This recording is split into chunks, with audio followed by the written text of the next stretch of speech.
Welcome to Depop Slander Part 2.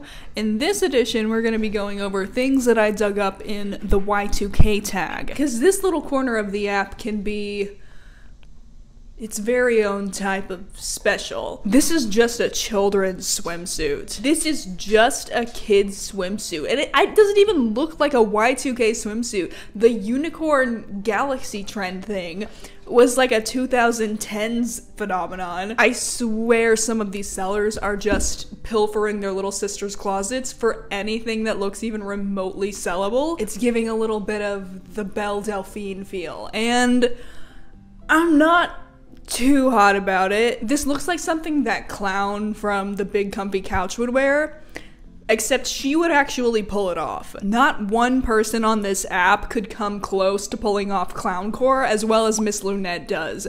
So, like, buy it if you want to, but just don't expect to live up to that standard. Somehow I had scrubbed the memory of these shirts out of my brain until I went scrolling through this tag. Because this is such a hyper-specific style of shirt. Like the halter top with the baby doll fit and the ring right in the center of the chest, always with the ring. I didn't think these looked good in 2006, and I think time has not been any kinder to them. I'm trying to put into words what exactly the feeling that this gives me is. Were these jeans ever worn by someone? Were these ever like a normal pair of jeans living the life cycle of a normal pair of jeans, or were they only ever made to be a purse? Because I feel like that significantly changes my mindset about them. If I knew that I was walking around with someone's crotch sweat like tucked under my arm, whatever this uncomfortable feeling I'm feeling is would multiply exponentially. This isn't Y2K as in what we were wearing or what our favorite celebrities were wearing in the 2000s. This is Y2K as in what your mom bought when she dragged you into Chico's. And the Chico's shirts are apparently very trendy right now. I can't see the appeal. Like, if you're a mom or a grandma, rock on, these were made for you. It's this specific flavor of sheer fabric. I can feel it. I can feel it looking at this picture. I can feel it grating on my skin. The cheapest, most uncomfortable fabric available. Let it die. Let it die. If one of these Y2K girls so much as brushes up against me in the Walmart cereal aisle wearing one of these, I'm going to gag publicly. Coach bags with the logo print never looked good, but I think they look just a little bit worse with the giant buckles all over them. This print has never looked good because it wasn't even meant to look good. The only reason this print exists is for people who don't have taste but have money. The things we let these luxury brands get away with. Have you ever scrolled through the Gucci website homepage?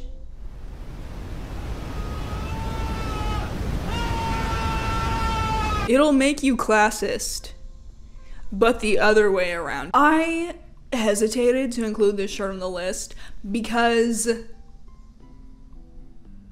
I would wear it. I am a fan of the giant print animal face t-shirts. I think they're the right kind of ugly that, like, it circles around and becomes cool again. They're so funny to me. They're so funny. I used to think I only liked them ironically, but now I don't.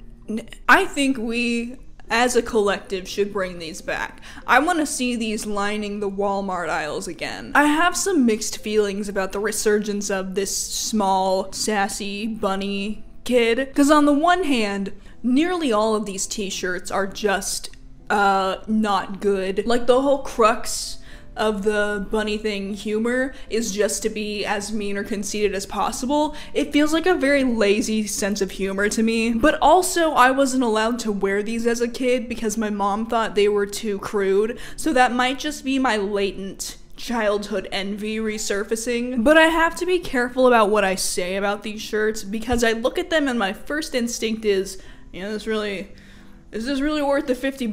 But then I look at it a little bit longer and I'm like, Would I wear that?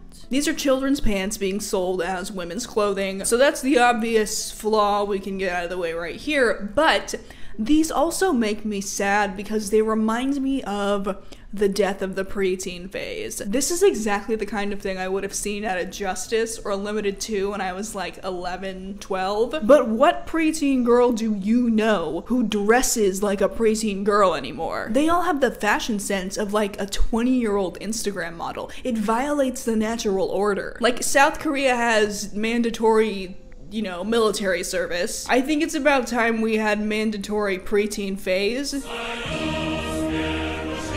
It's a humbling experience and probably necessary to healthy character development. There is nothing good about this shirt. I could roast it, but I'm not sure where I would begin. If I saw this on a grandma, not one slanderous word would leave my lips. That is the target audience. But when you put this on a website dominated by women and girls roughly my age or younger, and you try to sell this to me for 23 of my dollars, I get to come after it. I want to see the death of the 3/4 sleeve by the end of my lifetime. If you've got a long sleeve shirt that you pushed up to 3/4 length, that's fine. That's chill even. I do a little bit of that myself. But if the shirt was cropped at 3/4, you know, it changes the dynamic. Where in the world is Carmen Sandiego to reclaim this tragedy of a top? Girl, forget the Egyptian pyramids.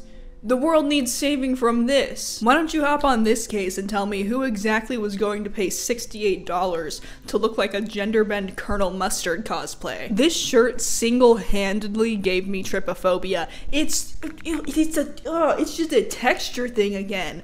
Can you imagine the sound this would make as you're walking? The clinging, the tingling of 600 tiny plastic a cheese grater, textile edition. If nothing else, the skin from your general torso region and nowhere else will be pretty thoroughly exfoliated, but is it worth it? So now we get to move into the baby tee trend. I could understand if you had happened to dig up a children's shirt that was just like abnormally cool and well made, but this isn't even, like, look at the bunching in those pits. Girl, you're gonna put yourself through that level of sweat stains for this shirt? The fit on them is so awkward. I mean, they're clearly made for someone with a torso half this length. Everything flares in the wrong places. Again, the pits are so tight. Like, you can see how poorly this fits on her chest. Like, the crop doesn't even reach below her boobs. And again, with the pits. Like, this shirt I have on right now, this is pretty tight around the arms, right? But even I got a little bit of room. It's not all creasing up. It's not just digging in there. You gotta give yourself a little bit of space to breathe. It's becoming apparent to me that there are two branches of Y2K. There's Y2K, and there's momcore Y2K. You could have pulled this out of any church mom's closet circa 2006. Of course, Coach couldn't stop with the bags. They also had to pollute the shoe market. Like, why do they look? Do we remember the Scene Queen Converse? The high top Converse that were just a little bit higher than normal high tops, but not as high as those knee-high high tops? Aside from the branding, which we've already been over, I wouldn't mind seeing these again if it meant we were getting a Scene Kid resurgence. A Hot Topic mall goth resurgence, because those were my type of people. I was even more pleasantly surprised to see that the knee-high Converse are also coming back into their heyday. Even more excited to hear that people were specifically looking for exactly the type of over-the-top buckled knee-high Converse that I wore as a teenager and that I still own. These shoes are going for $250 on Depop. $170 for this pair. Dude, I bought mine for $110. New. And like 4 sizes too big because, well, I'm not even gonna try to hop back into whatever headspace I was in at 13. I still have those. Let me see. Okay, I'm gonna see if I can go dig those up real quick.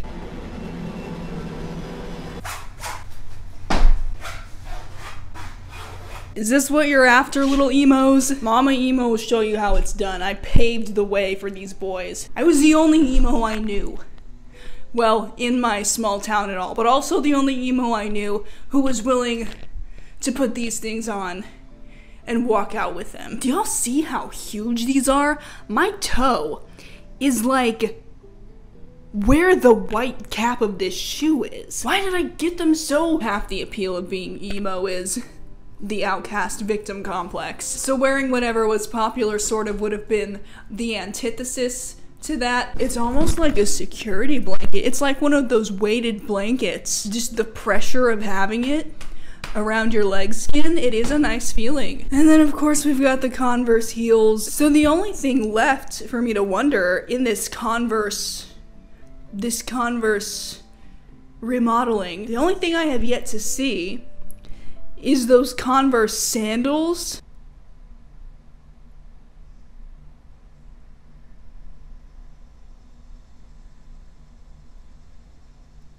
Oh. I'm so mad. When I saved these, there was nothing wrong with them, and then when I went back to them to look for them for this video, suddenly they're gone. I wasn't even gonna make fun of them. These are the sickest things I've seen since those platform Crocs. I would have, and I say this unironically, worn these. These are beyond sick. Dare I say, sicker than the knee-high strap Converse.